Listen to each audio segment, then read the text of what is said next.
ఇప్పుడు మనం ధనురాశి వారి ఫలితాలు తెలుసుకుందాం. ధనురాశి వారి ఫలితాలు. మూడా నక్షత్రం 4 పాదాలు, పూర్వాషాఢ నక్షత్రం 4 పాదాలు, ఉత్తరాషాఢ నక్షత్రం మొదటి పాదం ధనురాశి. ఈ రాశి వారికి ఆదాయం 14, వ్యయం 11. సంపద బాగా ఎక్కువగా ఉంది. ఖర్చులు కూడా ఎక్కువగానే ఉన్నాయి. రాజపూజ్యం 5, అవమానం 6. ఈ రెండు కూడా దాదాపుగా సరిసమానంగా ఉన్నాయి. ఈ రాశి వారికి వివాహ విషయాలలో అనుకూలత ఉంటుంది. పెళ్లి కాని వారికి పెళ్ళవుతుంది. సామాజిక గుర్తింపు, వ్యాపారస్తులకు భాగస్వామ్యాలు కలిసి వస్తాయి. ఉద్యోగులకు పై అధికారులతో సత్సంబంధాలు కలుగుతాయి. భార్యా పిల్లలతో అవగాహన పెరుగుతుంది. మంచి ఆరోగ్యం, స్నేహపూర్వక సంబంధాలు, గతం కంటే మెరుగైన స్థితి, ప్రయాణాలు కలిసి వస్తాయి.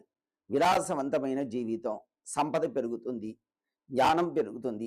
ఉన్నత స్థాయి జీవన శైలి, సామాజిక గౌరవం, సంతోషకరమైన వివాహ జీవితం, ఆధ్యాత్మికతపైన విశ్వాసం, సంప్రదాయాలకు కట్టుబడి ఉంటారు. గురు సంచారం వలన ఆరోగ్యం విషయంలో కొద్దిగా శ్రద్ధ వహించాలి. తల, ఛాతీ మొదలైన ఆరోగ్యం విషయాల్లో జాగ్రత్తగా ఉండాలి. తల్లి ఆరోగ్యం విషయంలో జాగ్రత్తగా ఉండాలి. జీవితంలో ఆకస్మిక పరిణామాలు కలిగే సూచనలున్నాయి. జాగ్రత్తగా ఉండాలి.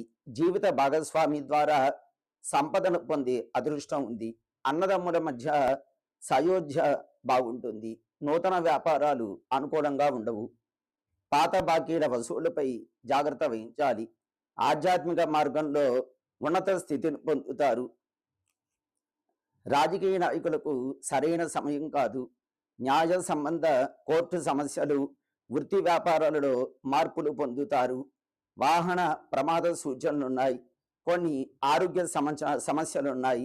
జాగ్రత్తగా ఉండాలి. పనిచేసే చోట కొన్ని విభేదాలు కలుగుతాయి. వాదనలు పెరుగుతాయి.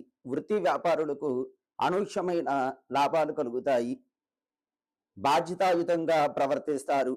తెలివితేటలతో ఎంతటి ప్రతికూల పరిస్థితులనైనా అడ్డంకులనైనా అధిగమిస్తారు. వ్యాపారస్తులకు కలిసి వచ్చే కాలం. ఈ రాశి వారు మనోదిబ్బరంతో, ధైర్యంతో ముందడుగు వేస్తారు.